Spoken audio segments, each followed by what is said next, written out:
ഇത്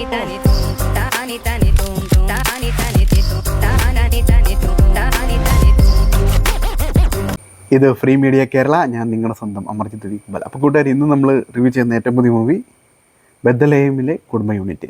ബെത്ലഹേമിലെ കുടുംബ യൂണിറ്റ് എന്ന മൂവിയെക്കുറിച്ച് പറയാനാണെങ്കിൽ ഇതൊരു ടിപ്പിക്കൽ നിവിൻ പോളി സിനിമയാണ്. അതായത് നിവിൻ പോളിയെക്കുറിച്ച് എനിക്ക് പറയാനാണെങ്കിൽ അത്ര വലിയ സ്റ്റാർ വാല്യൂ ഉള്ള ആക്ടറൊന്നുമല്ല മമ്മൂട്ടി മോഹൻലാലിനെ കുറിച്ച്. അത്ര കണ്ട് അഭിനയിക്കാനും അറിയത്തില്ല. പക്ഷേ പുള്ളിയുടെ ഒരു സേഫ് പൊസിഷനിൽ നിന്നുള്ള ഒരു അഭിനയമുണ്ട്. അതായത് പറയാനാണെങ്കിൽ നമ്മുടെ തട്ടത്തി മറയത്തെ പ്രേമം മുതലായത്, അതിൽ പുള്ളി അഗ്രഗണ്യനാണ്. പൊളിച്ചെടുക്കും ആ റോള്. അങ്ങനത്തെ റോള് കിട്ടിക്കഴിഞ്ഞാൽ അത് തന്നെയാണ് ഈ സിനിമയിൽ ഉണ്ടായിരിക്കുന്നത്. ഈ ഓണം പുള്ളി തൂക്കി, അതിലൊരു ഡൗട്ടും ഇല്ല. എന്തൊക്കെ പറഞ്ഞാലും പുള്ളി തൂക്കി. ഹനീഫ തൂക്കിയോന്ന് ചോദിച്ചാൽ ഇല്ല. ബാക്കി പടങ്ങളൊന്നും തൂക്കിയിട്ടില്ല. പക്ഷേ ഈ പടം അടിപൊളിയാണ്. ഇതൊരു നിവിൻ പോളി സിനിമയാണ്. നിവിൻ പോളിക്ക് വേണ്ടി മാത്രം ഉണ്ടാക്കിയൊരു സിനിമയാണ്. അതെനിക്ക് പറയാനുള്ളത്. എനിക്ക് പടത്തെക്കുറിച്ച് കൂടുതൽ അങ്ങനെ ഒന്നും പറയാനില്ല. ഈ പടം കാണണമെന്ന് ചോദിച്ചു കഴിഞ്ഞാൽ മസ്റ്റ് പോയി തിയേറ്ററിൽ കാണണം. നിങ്ങൾക്ക് നിങ്ങളുടെ പഴയ നിവിൻ പോളിയെ കാണാൻ പറ്റും. കുറേ നാൾ നിവിൻ പോളി ഒരു ഫോം ഔട്ടായിരുന്നു. ഇത് ഫോം ഔട്ടിലേക്ക് തിരിച്ചു വരികയും ചെയ്തു. ഡബിൾ സെഞ്ചുറി അടിച്ചു പുള്ളി. ആ ലെവലിലുള്ള പെർഫോമൻസ് ഈ സിനിമയിൽ പുള്ളി കാഴ്ചവെച്ചിട്ടുണ്ട്. ഇനി ഈ സിനിമയിൽ നമ്മൾ ഓരോരുത്തരെ കുറിച്ച് നോക്കാം. അതായത് ഈ സിനിമയിൽ അഭിനയിച്ചിരിക്കുന്നത്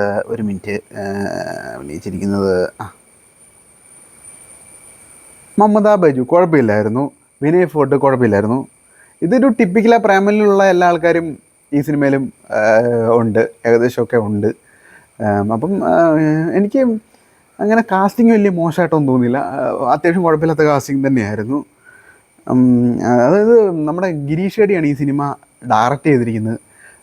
അത്യാവശ്യം അങ്ങനെ ഈ സിനിമയെക്കുറിച്ച് പറയുകയാണെങ്കിൽ ഈ സിനിമ അങ്ങനെ വലിയൊരു അടിപൊളി കഥയോ അങ്ങനെയൊന്നുമില്ല. പക്ഷേ നമുക്ക് ഒരു നിവിൻ സിനിമ കാണുമ്പോൾ ഒരു ഫീൽ ഉണ്ടാവുമല്ലോ, ഒരു ഗൂസ് ബോംസ്.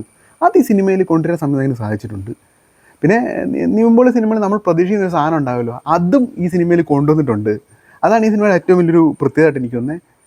പിന്നെ നമ്മുടെ ദിലീഷ് പോത്തൻ, ഫഹദ് ഫാസിൽ, ശ്യാം പുഷ്കർ, ഇവരെല്ലാം 3 പേരുടെ കൂടിയുള്ളൊരു പ്രൊഡക്ഷനാണ് ചെയ്തിരിക്കുന്നത്. പിന്നെ പറയാനാണെങ്കിൽ നമ്മുടെ മ്യൂസിക് അത്യാവശ്യം കുഴപ്പമില്ലാത്ത മ്യൂസിക്കായിട്ട് എനിക്ക് തോന്നി. അത് വിഷ്ണു വിജയാണ് ചെയ്തിരിക്കുന്നത്. പിന്നെ സ്ക്രീൻ പ്ലേ അത്യാവശ്യം രസമുണ്ടായിരുന്നു സംഭവം. സിനിമാറ്റോഗ്രാഫി നല്ല ബ്യൂട്ടിഫുള്ളായിട്ട് എടുത്തു വെച്ചിരിക്കുന്ന ഒരു എന്താ പറയുക, ഒരു നാച്ചുറൽ ഭംഗിയുള്ളൊരു ടൈപ്പ് സിനിമാറ്റോഗ്രാഫി ആയിരുന്നു. പിന്നെ എഡിറ്റിങ് കൊള്ളായിരുന്നു. ഈ സിനിമയ്ക്കകത്ത് അങ്ങനെ എഡിറ്റിങ് വലിയ ഇതൊന്നും കാണിക്കേണ്ട കാര്യമില്ല.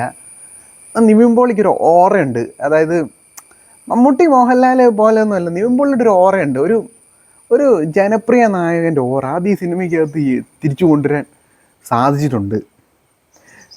എനിക്ക് പറയാനുള്ളത്, ഇത് കുടുംബ പ്രേക്ഷകർക്കും യുവജനങ്ങൾക്കും എല്ലാവർക്കും ഒരുപോലെ ഇഷ്ടപ്പെടുന്നൊരു മൂവിയാണിത്. പിന്നെ എനിക്ക് പറയാനുള്ളത് എന്താണെന്ന് വെച്ചാൽ, ഇത് തിയേറ്ററിൽ പോയി കാണുക. പഴയ നിവിൻ പോളി തിരിച്ചു വന്നിരിക്കുന്നു. നിങ്ങൾക്ക് എൻ്റെ വീഡിയോ ഇഷ്ടമായെങ്കിൽ ലൈക്ക് ചെയ്യുക, ഷെയർ ചെയ്യുക, സബ് ചെയ്യുക. സൈഡിൽ കാണുന്ന ബെല്ലൈക്കൻ കൂടി അമർത്തുകയാണെങ്കിൽ ഞാൻ പുതിയ വീഡിയോ ഇടുമ്പോൾ നിങ്ങൾക്ക് കാണാൻ സാധിക്കുന്നതായിരിക്കും. അപ്പം എനിക്ക് നിങ്ങളോട് ഒന്നേ പറയാനുള്ളൂ, 1 life 1 dream 1 fashion. Thank you.